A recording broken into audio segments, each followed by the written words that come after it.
পৰীক্ষা কৰি এই জগতত সুনাম লাভ কৰে। এই পৰীক্ষা মহামণি বিশ্বামিত্ৰৰ দ্বাৰাই কৰি জগতত ধৰ্ম জয় প্ৰতিষ্ঠা কৰিব।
আজি মোৰ পৰম সৌভাগ্য স্বয়ং নাৰায়ণকো পালো দৰ্শন।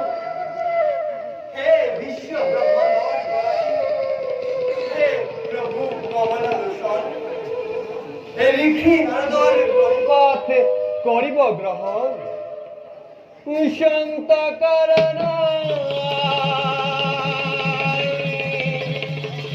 ভুজা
আপুনি সৃষ্টিকৰ্তা, পালনকৰ্তা আৰু সংহাৰকৰ্তা। মই আপোনাৰ দাসে প্ৰভু, তেনেস্থলত আৰু বৰ্ণনা দিব নালাগে দেৱৰী। বাৰু কোৱাচোন দেৱৰী, তোমাৰ আগমনৰ উদ্দেশ্যৰ কথা। কিয় তুমি অকস্মাতে প্ৰৱেশ কৰিলা এই বৈকুণ্ঠপুৰী? নাৰায়ণ প্ৰভু দেৱৰী, স্বৰ্গ মধ্য আপোনাৰেই সৃষ্টি, পাপ আৰু পুণ্য আপোনাৰেই সৃষ্টি। এই সুন্দৰ অসুন্দৰ এই সকলো বিলাক প্ৰভু আপোনাৰ। পৰিমাণ ইমান বৃদ্ধি কৰিছে কিয়? যমৰাজ সংকটত পৰিছে প্ৰভু। গতিকে মৰ্ত্যৰ পাপৰ পৰিমাণ কমাই যমৰাজক এই সংকটৰ পৰা উদ্ধাৰ কৰক। তাৰ চিন্তা মই কৰিম। পিছে কোৱাচোন দেৱৰ্ষী, কিহৰ বাবে এই নৰকত পাপীৰ সংখ্যা বাঢ়িব? কাৰণ বহুত প্ৰভু দেৱৰ্ষী, মৰ্ত্যত মানৱে নিজৰ ভোগ লালসাৰ বাবে লোভ মোহৰ মায়াজালত পৰি নানান পাপ কৰ্ম কৰিব আছে। কৰ্ম কৰ্ম দয়া মমতা পৰিহাৰ কৰি নানান পাপ কৰ্ম লিপ্ত হৈছে প্ৰভু। আৰু সেই স্বাৰ্থৰ বাবেই অন্ধ আদি সকলো দেৱৰ্ষী, তাৰ চিন্তা মই কৰিম। এই অন্ধতা মূৰ্খতা দূৰ কৰিবলৈ মই এক সানি তত্ত্ব তৈয়াৰ কৰিছোঁ। এই সংস্থাৰ অমানৱীয় অন্ধতাৰ বৃক্ষ কাটি শেষ কৰিব। আৰু যেতিয়াই মৰ্ত্যৰ বৃক্ষৰ তাৰ লগে লগে নৰকত কীটৰ সংখ্যা কমি আহিব। আৰু তেতিয়াই যমৰাজে এই সংকটৰ পৰা ৰক্ষা কৰিব। এনে কওকচোন প্ৰভু, এই অস্ত্ৰ কিভাৱে নিৰ্মিত আৰু ইয়াক কেতিয়া প্ৰয়োগ কৰা হ'ব?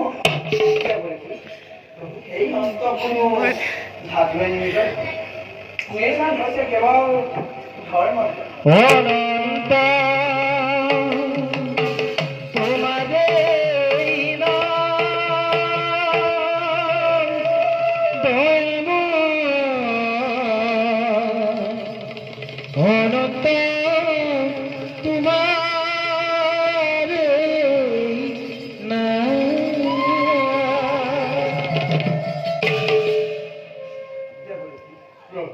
যি মানৱে সত্য ধৰ্মৰ পালনৰ বাবে নিজৰ যথা সৰ্বোচ্চ ত্যাগ কৰিব, তেনে এজনক পৰীক্ষা কৰি মানৱৰ প্ৰকৃতি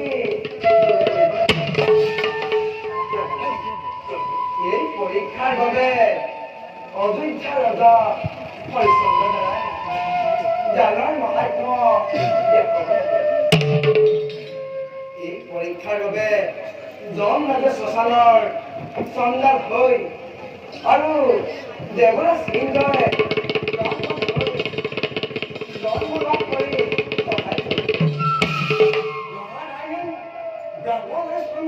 কি কৰিব প্ৰভু? বামমানৰূপী ইন্দ্ৰই হৰিশ্চন্দ্ৰৰ পত্নী আৰু পুত্ৰ আৰু ৰজা হৰিশ্চন্দ্ৰ নিধি চন্দ্ৰৰূপী যমৰাজৰ ওচৰত বিক্ৰী হৈ ডাঙৰ দক্ষিণা দান কৰিব। তুমিও সহায় কৰিব লাগিব।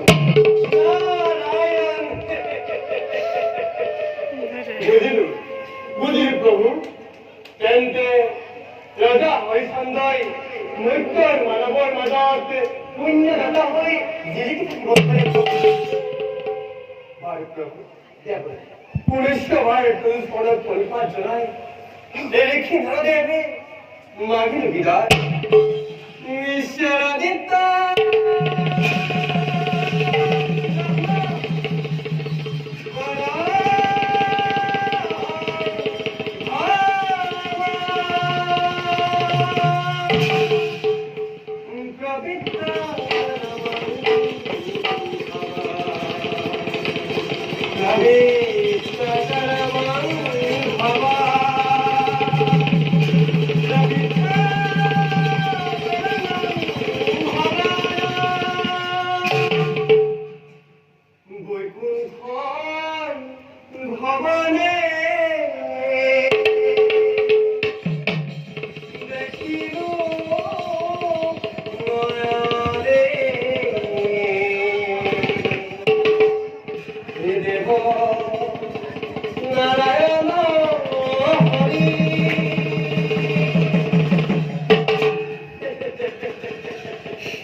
Shalom.